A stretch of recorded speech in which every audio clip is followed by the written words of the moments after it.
Hi guys, welcome back to my channel. ఈరోజు మన ఛానల్లో రెసిపీ వచ్చేసి జీరా రైస్ అనమాట. జీరా రైస్ కొంచెం డిఫరెంట్గా చేస్తున్నాను. అంటే నార్మల్గా మనం రైస్లో ఉడికిచ్చేస్తాం కదా, అలా కాకుండా కొంచెం డిఫరెంట్గా. ఇప్పుడు మనకు మటర్ సీజన్ కాబట్టి మటర్ యూస్ చేసి అయితే చేద్దాం. ప్రాసెస్లోకి అయితే వెళ్ళిపోదాం. వచ్చేసేయండి, ప్యాన్లో ఒక 2 టేబుల్ స్పూన్స్ కానీ 1 టేబుల్ స్పూన్ కానీ నెయ్యి వేసుకొని, అంతే కొంచెం ఆయిల్ కూడా వేసేసుకున్నాక షాజీరా కానీ జీలకర్ర కానీ అది పూర్తిగా మన ఆప్షనల్ అనమాట. కాకపోతే షాజీరా అయితే కొంచెం ఫ్లేవర్ అనేది ఎక్కువ ఎన్హాన్స్ అవుతుంది అనమాట. మీ దగ్గర ఇది ఉంటే అది వేసుకోండి, నో ప్రాబ్లం. ఇక్కడ వచ్చేసి కెమెరా కొంచెం రొటేట్ అయింది, ఎందుకైందో తెలియలేదు, అందుకని కొంచెం ఈ వీడియోకి అయితే అడ్జస్ట్ అయిపోండి. అంతే, జీరా కూడా ఫ్రై అయిపోయాక ఆనియన్స్ పచ్చిమిర్చి కూడా వేసుకొని మంచిగా ఫ్రై చేసేసుకోవాలి. నేను పచ్చిమిర్చి కొంచెమే వేసాను అనమాట.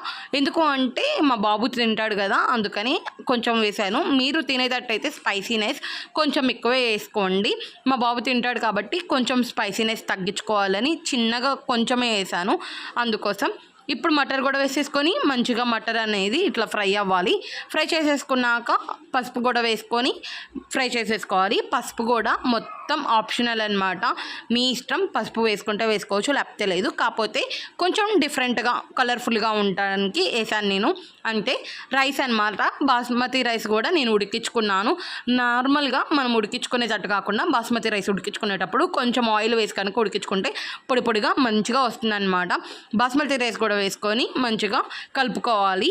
ఆయిల్లో మంచిగా ఫ్రై అవ్వాలన్నమాట. ఇప్పుడు మనం పసుపు ఇవన్నీ వేసాం కదా, అదంతా రైస్ మొత్తం మంచిగా మిక్స్ అవ్వాలి, రైస్కి పట్టాలన్నమాట. అంటే ఆయిల్ అవన్నీ పట్టి ఒక 2 మినిట్స్ దాకా ఫ్రై చేసుకోవాలి. రైస్ని ఇలా ఒక 2 మినిట్స్ దాకా మంచిగా పట్టేటట్టు ఫ్రై చేసుకోవాలన్నమాట ఆయిల్లో.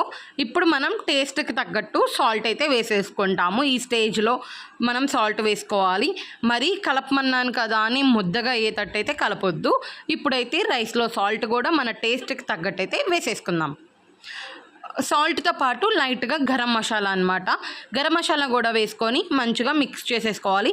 ఈ రైస్లో ఎటువంటి అల్లం పేస్ట్ కానీ అలాంటి ఏమీ అయినా అవసరం లేదు. టేస్ట్ కూడా చాలా బాగుంటుంది. Easy recipe. మనం దీన్ని నార్మల్ రైస్తో కూడా చేసుకోవచ్చు. పిల్లలకి లంచ్ బాక్స్ కోసం క్విక్గా కూడా అయిపోతుంది. వాళ్ళకి కూడా ఇంట్రెస్టింగ్గా మంచిగా ఉంటుందన్నమాట. ఎప్పుడన్నా ఒకసారి ఇలా చేసి పెడితే ఒకసారి ట్రై చేసేసేయండి. లాస్ట్ అండ్ ఫైనల్గా కొత్తిమీర వేసుకొని దింపేసుకోవడమే అనమాట. కసూరి మేతి కూడా వేసుకోవచ్చు. కాకపోతే నేను పన్నీర్ కర్రీ చేశాను దీనికి కాంబినేషన్గా, అందులో కసూరి మేతి వేశాను. ఇందులో రెండిట్లో అంటే కొంచెం బ్యాలెన్స్ ఇది అవుతుందనేసి ఇందులో కొత్తిమీర వేసుకున్నాను అనమాట. లేదంటే కసూరి మేతి కూడా వేసేసుకోవచ్చు. దీనికి కాంబినేషన్గా పన్నీర్ కర్రీ అయితే చాలా బాగుంటుంది. ఒకసారి ట్రై చేసేసేయండి. నచ్చింది అనుకుంటున్నాను. ఫస్ట్ టైం చూస్తున్నట్టయితే సబ్స్క్రైబ్ చేసుకున్నారండి, అసలు మర్చిపోద్దు. Okay, bye. ఇస్తాను.